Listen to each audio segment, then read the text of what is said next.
Show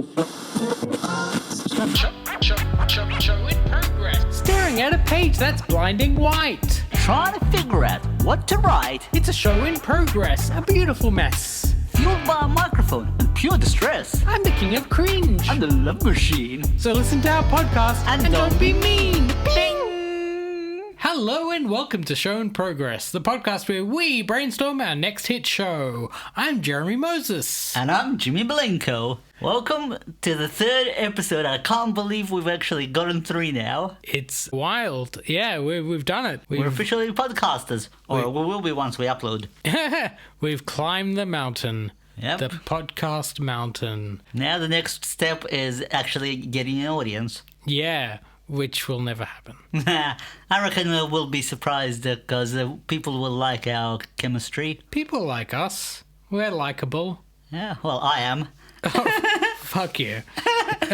We better be careful with our fucking language. Yeah, because exactly. Spotify. Yeah. I think 1 swear an episode is probably fine. True. I think we've used 2 now, so Yeah. so we're fucked. And this laugh is the reason why I'm banned from the Comics Lounge. Yeah, exactly. I'm starting to understand why they did it. That's not nice. Screw you. You have a lovely laugh. Thanks. This is episode 3, and it's going well so far, I think. Yeah, I mean, our audience figures are through the roof. For a show that hasn't even been released yet, I think we're doing pretty well. 100%. It's mainly the undead and ghosts who listen to our show so far, but it's only up from here. Yep, exactly. What have you been up to this week? Nothing much. I've been going, like I said last week, I've been going to the Magic Festival. There's just 1 week left. I've so far seen 16 shows this festival. 16 magic shows? Yep. Wow, do you remember any of them? Quite a few. There was one that's just absolutely... I'm not sure if I talked about her last week. Her name's Callista. She's originally from Adelaide, but she moved to Paris, and she won FISM. Like, FISM is the Magic Olympics, basically, held every 4 years. They only have 1 person per country to compete, and the tickets are bloody expensive. It was like $1,000 per day. Wow. For a ticket. So if you want to go to like all 2 weeks of FISM, that's $14,000. Would you pay that? If I had the money, probably not. It's a lot of money. What? So who goes? High rollers? Yeah, high rollers are like people that are just pure magic freaks, pretty much, and those who can actually afford it. So I would love to do a show at that FISM. Is it called FISM? I'd love to do a show there where it's just me in like a big hat and like a plastic rabbit and like a magic wand and stuff, and I just don't really do very impressive magic. Like I pull like the line of hankies out of my sleeve and everyone can see clearly what I'm doing, and then like I'll like do like dramatic poses and like you like be like, I'll make this disappear. I don't know why I don't know why I do the voice, but I doubt you'd be able to do that for FISM, but probably for the Fringe Festival, maybe. We could do like something magic in our show, maybe, because you have seen a lot of magic. So... Yeah, but I can't perform magic. And this is what I was saying last week. I'm glad that I can't, because I feel like if I knew how it was done, it loses its magic. But what if it was really bad magic? Like, what if our show had like really bad, mediocre magic? I like that guy, but there was this one magician, really old. I forgot his name, but he was always wearing a fez. He was a fantastic bad magician. Like, his whole shtick was that he was a bad magician, but that his tricks ended up working anyway, and he actually died on stage. Oh, really? During the Royal Variety performance. Oh. So it was actually televised. At the Albert Hall, you mean? Like in England? Like Yeah. Okay. So he actually died while on stage, and they thought it was part of the act until they realised, oh, nope, he had a heart attack. If it was a royal performance, does that mean that the Queen was in the audience and everything? Like, Yeah. And this guy died on stage. Yep. If we can circle back to it next time, I'd love to know who the fuck this guy is. Yeah, that's bizarre. Yeah. Wow, I feel sorry for him. At least he died doing what he loved. Just like, what's his name? Not Stevie. I was about to say Stevie Wonder, but no, Steve Irwin. Died doing what he loved? Yeah, well, he got hit by a stingray while filming an episode of World's Deadliest Animals. Yeah, but I that can't be what he wanted to happen. No, right? but he was doing what he loved, which is being reckless with animals. I think if he had the chance, he probably would have picked a different way to go out. True. Surely. Yeah. Yeah. Surely you can't be serious. I am serious. Just don't call me Shirley. Yeah. Good fun. R.I.P. Leslie Nielsen. Yeah. Oh, so you care about Leslie Nielsen, but you don't care about Steve Owen? Steve Owen doesn't matter to you? He does have a legacy. Yeah. He was charismatic. Well, that's for sure. And he did dangle, I think it was his son, over a balcony. no, that was Michael Jackson. Really? I thought there was... Because I remember hearing something about Steve Irwin doing something similar as well. No, I didn't think it was over a balcony. Steve Owen, I think maybe like he was doing a stunt with a crocodile and he had The baby with him. the baby like under his arm or whatever. Ah, which is worse? I don't know. Like, I guess a balcony is less dangerous than a Crocodile. crocodile. Yeah. Maybe. But either way, I think don't dangle babies in general is probably the lesson there. Yeah. That's a funny, like, crossover. Yeah. Imagine if Steve Owen, like, moonwalked. And, like, it's possible. Yeah. Okay, cool. So we have, in our show, we can have some bad magic and then have Steve Owen doing the moonwalk. Yeah. All we need to do is get some necromancers to bring him back to life. Yeah, that is true. If we wanted to be authentic. Yeah. Although, like, I could play Steve Owen, you could play Michael Jackson. That could be a thing. Yeah, I'm about as good a dancer as you are a magician, so yeah, that'll work. Yeah, and you said you didn't want to ruin the magic. And Exactly. that's the way to do it. Yep. This show is going to be awful, I think. Nah, don't listen to him. It's going to be awesome. We'd love to have everyone here. We haven't written anything yet, so... We've got some segments down, but... Yeah, eventually, please come to our show. We promise you it won't have... It won't be as chaotic as our podcast. I can't promise that.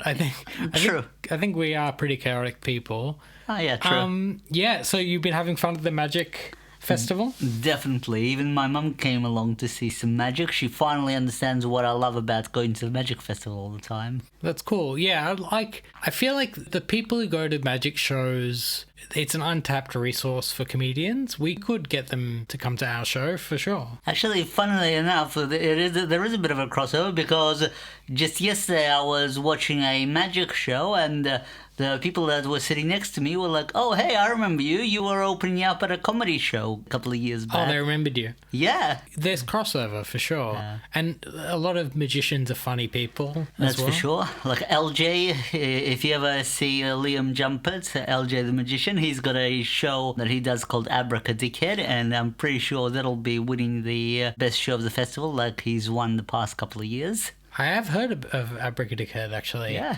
I think I've seen the poster around. Yeah, it sounds exciting. Really a lot of fun, and some of the magic that they do is just completely mind-blowing. Yeah, so we'll try and come up with something for that. Yep. That'll be nice, yeah. What else have you been up to? What's news? Nothing much. That's about it. Just been going to magic shows or watching TV, trying to figure out what in the world to do for our podcast. Yeah. And for our show, I mean. Both. Yeah, we true. have to come up with ideas for both, really. Yeah. It was a cool theme song that Thanks. you came up with. Part of it just came to my head like... Just out of the blue. It's like I've actually got another theme song for next week, which hopefully doesn't run into any copyright issues. But yeah, Today's one was rap. yep. I don't even know why it turned out to be rap, but it's just in my head. It sounded more like rap. So Yeah, you had like the last line first, right? The love machine. yeah, and you're the king of cringe in the love machine. Is that accurate? Are we? Yeah, well, you're definitely a king of cringe. And you're definitely a love machine. Are you? I don't know. Well. Hopefully, it depends on what the ladies think. I just need to get the ladies so that I can get them to think that. Why don't we make this show like a dating show where we try and hook you up with people? Women. Women, yeah. Not that there's anything wrong with the others, but yeah, I prefer women. That's fine. We can work on that. I actually performed at Assembly as well when I was, because you were saying you performed Jimmy's jokes at Assembly. Yep. I actually used to perform raps at my school assembly. Yeah, I know. Like, I used to have a character. You know how Jennifer Lopez's name is J-Lo? Yep. My name was J-Mo. I know, yeah. It's dated now, but in the 2000s it was really cutting edge. It was quite clever satire. Although J-Lo is making a comeback, so I might be relevant again. And I think she's getting married to Ben. She's married to Ben Affleck again. Again? Yeah. Did you ever see the movie Gigli? No. Jennifer Lopez and Ben Affleck started a movie together called Gigli. And I remember that was like the punchline of like stand-up comedy, would people be like, "Hey, have you seen Gigli?" and stuff like that. I've got no idea what the hell that is. Yeah, apparently it's a really bad movie. I haven't seen it, so I can't judge. That's actually interesting, because usually when critics say a movie is bad, I really enjoy it. Yeah, you were saying, yeah. Yeah, like and other times when critics say, "Oh, this movie's fantastic," I just think it's full of crap. Like Weapons, for example, that movie had amazing reviews. I was so looking forward to it, and it was boring as. Yeah, not your thing? Not my thing at all, even though I don't mind horror at all, but it felt way too predictable, especially like near the middle of it. I realized exactly what was happening and exactly how it would end.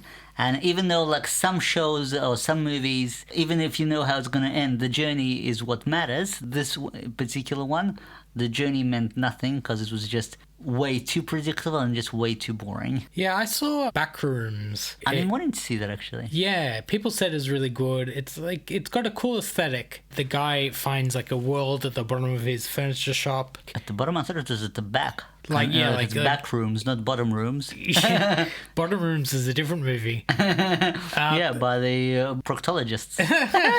That's the sequel. Yeah, so he finds like a little world and he walks around it, and there's all these like weird bits of furniture and things, but it's like just empty hallways that just keep going and going, and these weird spaces. And I watched it and I was like, if you've ever been to like IKEA, then that's kind of what it is, right? Weird furniture and hallways that keep going and going. Or like I stayed in a hotel in Adelaide when I did the Adelaide Fringe, and it was in the back of this pub with pokie machines, and the rooms were at the end of all these rabbit warren hallways where you'd go down a hallway, up some stairs, down the hallway, turn right, walk up the stairs, and it's this really weird hallway system to get into this room that it was not like, it was fine, but it was very like simple, and like white walls and a couple of like single beds, and it was the cheapest thing we could find in Adelaide during the festival. Like, I feel like that's, if you've been there, then you know liminal spaces, you know back rooms, because you've walked around this hotel. So I feel like it's not as startling as they thought it would be. Like, it's creepy, but yeah, like it's not as surprising. Like, welcome to my world. Yeah, it's just endless hallways. Will you bump into things all the time? No, like, I mean, I do a bit, yeah. But yeah, just like not scary. I didn't like it that much, but people did. They can't be lumped together, but I was going to go see Obsession and I was going to see Backrooms. I got to see Backrooms. I didn't get to see Obsession, so I picked the wrong one, I think. Well, my sister watched Obsession. She apparently hated it. Oh, really? Yes. I've heard really good things. So I heard a lot of good things about Weapons, and that sucked, so... Yeah, I didn't see it. Yeah. So I think movies are, it's an acquired taste, I guess. You had an idea for like a podcast about movies that you like that other people hate. I thought that was a fun concept. Like the movie lovers show on movies, because like I know movie reviews are usually from movie critics, whereas me, I love pretty much all movies or most movies, so I'd be able to point out different things that I enjoyed that others might not have noticed. Maybe give some old movies that are getting crapped on by social media or by reviewers a second chance. Yeah. That's fun. Although sometimes I might actually agree with them. Like when I saw Justice League, the Joss Whedon cut of Justice League, I completely agreed that it was complete and utter snooze fest. Snooze Fest. Yeah. Yeah, I haven't really seen many of those movies, but I'd love to listen to your podcast if you make a podcast after this. Definitely. Well, I'll have to use your equipment, so. You're welcome to. Yeah. Cheers. So let's talk about big ideas. So Jimmy, what's your big idea this week? I reckon for our show, we should have more overt Jewish themes. Like, I know, because since we're cut gems, it'll be, obviously we'll have some Jewish themes, but maybe we should just, I don't know, lean into it a bit more, even though I know Mum would be extremely scared, considering all the crap that's happening in the world with everyone being attacked for being Jewish, but... Yeah, I think, like, being unapologetically Jewish. Exactly. We should show that... we don't care. Yeah, there are some bad things in the world, but I think what you and I represent is like funny comedy, like we're Jews in culture sort of thing. Yeah. Like it's a different thing. I just thought while we were talking about that, yeah, maybe we should come out in green and like green tights. We're Jews in tight. Like Robin Hood Men in Tights. Oh, yeah, maybe. Yeah, I'm with you. So that might be a good idea. Yeah, we were talking about different times of the year doing the show. Yeah. We had a thing where if we were going to do it in September, it's our New Year and like our Yom Kippur. Rosh Hashanah. Yeah. There's a thing called the Purim Spiel. Yeah. It happens in March. Yep. Usually around Easter time, around Purim time. Funnily enough, my mum, years and years ago, my mum broke her leg and she ended up writing a musical called Purim Spiel, and it ended up being so popular it was recorded and broadcast on Channel 31. It was in Russian, because we're Russian, but... wow. So yeah, it was a lot of fun. I even got to act in it as well. Oh wow, how old were you? 27, 28. Oh wow, and people liked it? Yeah, like I said, it ended up being recorded on and played and actually replayed a couple of times on Channel 31. Oh wow, she should bring it back.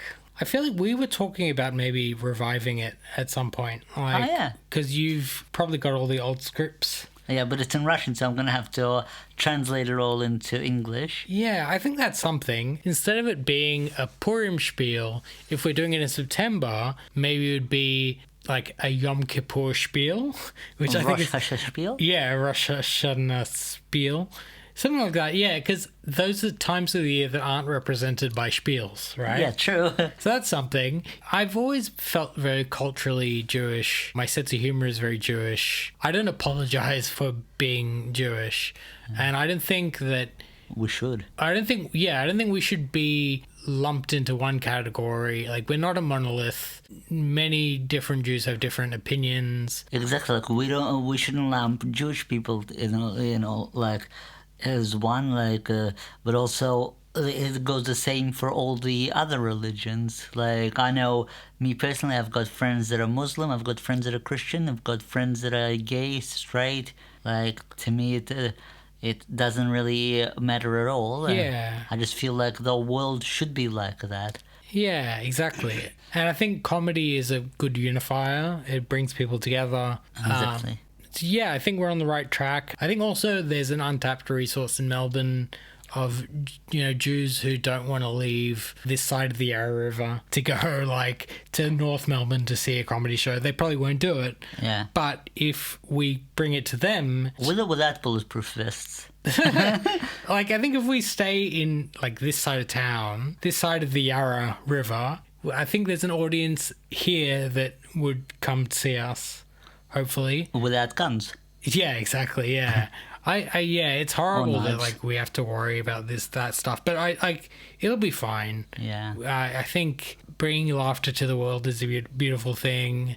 And I don't want to apologize for, my cultural background. Even though I'm fairly lapsed, like, I'm not very... Jewish? I'm not overly religious. Same here. It's like, I just feel like it's like being blamed for something you have no control over what you were born into. Like, you don't blame black people for being black. You don't blame Chinese people for being good at maths. We're nice people, and we've got, years of culture. Also, Judaism is very diverse. Like my family are Middle Eastern Jews. They came from Iraq. My mum's side is from Singapore. My dad's side is from India. Oh, wow. We're quite diverse, and we're all Jewish. And it's like a different type of thing. European Jews are different. There's the Spanish Jews. There's like African Jews. It's a melting pot, and I don't think it's fair to kind of lump us all into one category. Everyone's got different politics. Everyone's got different views, and the only thing that keeps us together is like we eat the bread with the knots in it on Fridays, and we keep to ourselves, and we're funny people, and there's a lot of value in that. Yeah, so be Jewish, be proud, be diverse, be tolerant. We were talking the other week about your show, Comedians Without Borders. Yep. That had like a similar idea where it's like unifying. Exactly. Yeah, so I think that'll be good. First day didn't go so well. It was only you and Amanda there. Oh, it was lovely. No, it was good. It was really good. The second day was sold out.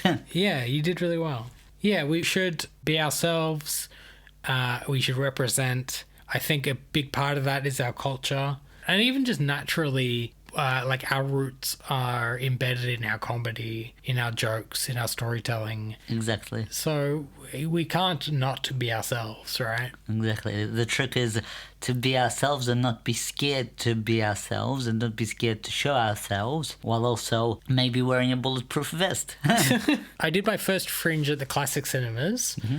So Fringe happens like in early October. Yep. So my first Fringe was in October 2023. Just before or just after the just October after October 7. Wow. Yeah, so it was a bit of a scary time because whenever war breaks out, whenever Israel is in the news, it always comes here in like protests or hatred, and like I was worried that the cinema would be a target. Yeah. And also because my show talks about my family and my history, I was like a bit nervous because it does spill over. But I performed and I was fine. I mean, I remember just last year when we were watching the play Cluedo, and we decided to go straight in because just up ahead of us there were a huge protests and they were chanting anti-Jewish slogans. So we decided to just go straight into the theater, even though we were about 40 minutes early. Have you noticed in comedy that since the war happened, you've been looked at differently or anything? A couple of times. I'm not going to mention names just because these guys are still famous comedians, but like one time I felt really uncomfortable when like in the middle of a comedy show, the comedian just started to chant "Free Palestine," and like especially because he knew my background. And another time, another friend of mine, a comedian, a Muslim comedian, like just completely stopped responding to me, and like I found that. But mostly I haven't been treated badly, just because a lot of the comedians know that I support comedy and I don't care about religions or anything. Yeah, I think I've felt a little bit like, why doesn't he have a stronger opinion about these things, or why doesn't he come out and say what he thinks? Well, if he came out, then you wouldn't be married to Amanda. Yeah, exactly. Like, why doesn't he have a stronger opinion? I don't think it's my place to really like voice my concerns. Exactly. And like I keep my opinions to myself, and I just try and be funny, and you most of the time you succeed. Most of the time. Yeah, it's fine. A lot of it is like, you're not certain whether it's antisemitism or if it's just people who dislike me because I like burnt bridges, in the comedy scene or whatever. But who knows? Well, as you always say, you are pretty hard to work with. That's what they tell me. I think we've got a lot to offer comedically. That's for sure. Tapping into our heritage. Yep. So that's nice. Yeah, it's something to be celebrated, I think. Yep. Cool. My big idea is I think that we should test our improv skills. All right. Maybe our show should have a sort of Improvised feel. improvised component to it. I'd love that. Well, we could do scenes from a kippah. In Whose Line Is It Anyway? There's scenes from a hat. That's brilliant. So we could do scenes from a kippah. We'd have the crowd beforehand write suggestions of what we could do. Or we put them in the kippah, and then we just take a few of them out. But kippahs are famously small. Yeah, true. So we'd only get like 3 post-it notes in it before it overflows. True, but who knows how big our crowds will be, so... Yeah, exactly. Yeah, that should cover the whole audience. Yeah. Or we could do scenes from a rabbi's hat. Yeah, like a rabbi's top hat. Yeah. Or we could just get like a giant kippah. Oh, yeah, scenes true. from a kippah. And then just wheel out a big one. Yeah. Sorry, I just hijacked your idea. No, I like that. Do you want to do like some word association and just see whether we've got what it takes to achieve this? You mean now? Yeah, now. Oh, sure. Let's do a story where we each do one word at a time, and then we'll see whether we can come up with something, right? All right, sorry in advance, all of you. It's worth a go. I think. It's worth a try. So I'll say one word, then you say one word, then I say one word, then you say one word. All right. All right. Once Upon time there was a old man. who... Hold on, that's grammatically wrong. It should be an old man, not a old man. So that's wrong. Did I just block our improv? Yeah. With semantics? All right, we'll start again. Are you okay? Do you want a glass of water or something? Nah, I'm all good. Okay. Once Upon time there was... You just blocked it again. Shouldn't it be an? Now because you said it, I can't... but improv is supposed to be new. True. Like so if you know what's coming, then it's not. Yeah, true. It's All not right. improv. All right. Once again, we like ourselves a little. Yeah, this is gonna be a fun episode. Once upon crime.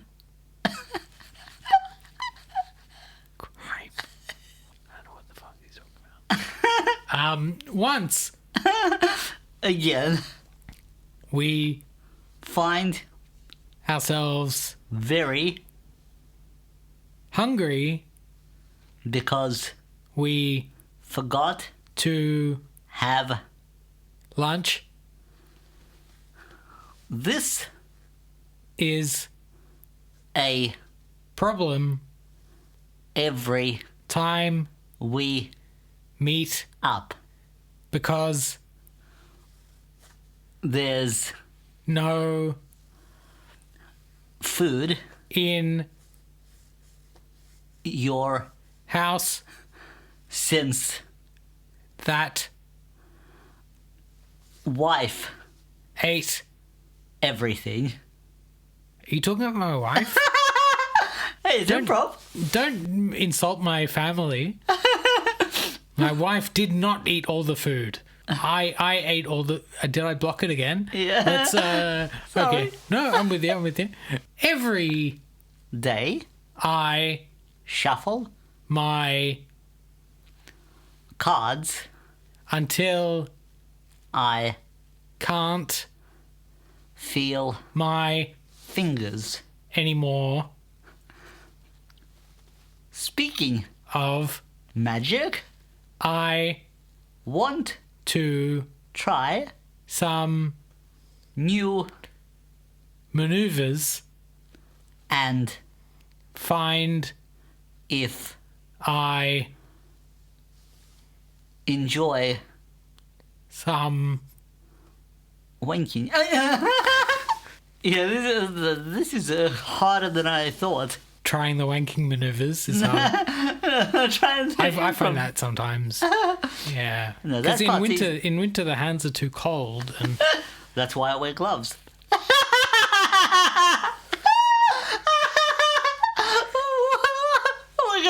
We're gonna take that part out. and scene. All right. So that's something that we can revisit.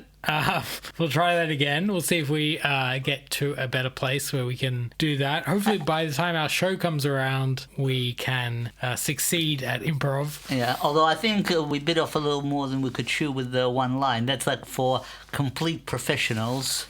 At what point are we professional? When we've gone to a few improv classes. Yeah, that is true. Yeah, we should. You went to an improv audition. Did you do that? Yeah, I did on Sunday. How was it? Well, I haven't heard back from them, so that probably means that I haven't gone through. But it's great that you gave it a go, though. Exactly. Tell me the story. So I auditioned to be part of an improv comedy group in Transcendence, actually, where you performed this year. Yeah, where I did my comedy festival show. Yeah. Yeah, I did mine at Improv Pit. The upstairs room. But yeah, it's run by Damien Vosk. Yep, he was there as well. You and I, we performed on stage together. It's our first time on stage together, actually, at Damien Vosk's Judge Judy show. Judged by Judy. Yeah, during the comedy festival. Yeah. Where he dressed up as Judge Judy, and you and I had to improvise like a courtroom dispute together on stage. Where I said that you forced me to kiss a fish even though I'm allergic. That's right. Yeah, that was really fun. Yeah. Transcendence is a good venue, actually. Like, the Improv Pit side of it, like, have a lot of really good shows during the comedy festival, during the Fringe. Yeah, I had a lot of fun there, actually. I saw a lot of, like, Improv Pit shows. Yeah. Upstairs and downstairs. They're lovely people, and I was really glad to perform there. So yeah, keep us posted. I reckon you'll do well. Hopefully, and he did say to try again even if we don't get in, just because they're looking for different things all the time. Yeah. They're actually doing something in August that I think we should be a part of. Yeah. Sketch writing. Okay. So teach us how to write sketches and then perform sketches. Oh, that'll be fun. Yeah. Yeah. We need all the help we can get. That's for sure. No, I think we're pretty good. I think we have like a style. We got style, we got flair, we were there. That's how we became the nannies. Yeah, I'm sure my age. I grew up on the Nanny as well. Yeah, I'm with you. I was lucky enough to see it in both the Russian version and the original English version. Oh, like the TV show? Yeah, the TV show was actually... It ended up being so popular in Russian that they ended up producing another 75 episodes that were like completely original, not based off any script. They had like a different actress? Yeah, completely different. They had a Russian actress who unfortunately passed away not too long ago from brain cancer, which is just awful. Yeah. Because she was so young as well. Was she still like a New York Jew? Or? No, Russian. They completely transplanted it to Moscow. Oh, wow. The people that they had there were just so hilarious. The mother that they had was just pure Jewish but Russian Jew, and it was just And who was Mr. Sheffield? His name was also Max, but he had a Russian surname. I forgot what it was. I haven't seen it for a while now. And what was the show called? My Fair Nanny. Okay. Wow. You grew up in Russia. When did you move to Australia? 1992, so 34 years ago this year will be. Where were you born? Tashkent. So it's the capital of Uzbekistan. So technically it's Central Asia, but I used to just call it Russia, mostly so that I could avoid explaining all this. Yeah, that's fine, yeah. I think the beauty of like a podcast is that you've got the time to explain things ad nauseum. Yeah. What was your week in procrastination? How did you waste time this week? I've been continuing The Rookie. I'm almost up to the end of Season 2 and to the start of Season 3. It's been surprisingly more addictive than I expected it to be. Yeah? Yeah. That sounds like fun. I finally finished The Handmaid's Tale. I didn't even know you started watching it. Yeah, I've been watching it for years, and every time I watch it, I tend to... Fall asleep? No, like I finish a series and then I don't want to pick it up again for a while because they're quite heavy shows. Yeah. It's quite hard to watch. It's like confronting in that like it parallels like the world. So I started it many years ago like, when it first came out, and then I finally got to finishing the most recent series, and it ends in kind of a funny way because it's based on the books by Margaret Atwood, and so the last episode, spoiler alert for anyone who hasn't watched the final series of Handmaid's Tale yet, it ends with she's having these deep and meaningful conversations, one with her mum, one with her like ex-husband. They're trying to wrap it all up, but how did she write the book? So her family talk to her, like they have heart-to-hearts with her, and they say, you really should write this down. You have a really big story to tell. You should write it down, and you can tell the world what happened. Her mum tells her, like, you should really write a book about what happened to you, and she's like, and then her husband Luke Skywalker. No, that would be a fun crossover though. But Luke says to her, you should really write this down. Tell your story. Put it on paper. And I could accept it if one character told her it. But everyone says it. But two characters in two separate scenes that are back to back with each other, where the characters tell her she should write a book, and the show is based on a book, is that I hate it. I hate those, it's very on the nose. It's one of the bad things about long-running TV shows. It's very hard to stick the landing. The only two shows I've ever seen, well, actually 3 shows now that have stuck the landing, were Superman and Lois. That was a brilliant, although I did end up finally finishing that, even though I found season 3 really hard to watch. Do you mean Lois and Clark? No, Superman and Lois. What's that? It's a new Superman show. All right. But yeah, it was really good. But season 3 had some cancer drama, so I found it really hard to watch because it brings up PTSD a little bit. But there was also 12 Monkeys, the TV series based on the movie. That was one of the few shows that was the final season and the final episode wrapped everything up so perfectly. It felt like it was just a brilliant conclusion to the entire series, and it wasn't the middle finger to fans like Game of Thrones was. Yeah, I was happy with the way Handmaid's Tale wrapped up. But it still felt lazy. The second last episode was crazy good, and then the last episode was like, we have to have these emotional beats, but we also have to explain to the audience how the book came to be. Yeah, it was written. Yeah. And it's like, I would love if my biopic ends with like, Jeremy, you should really put this into a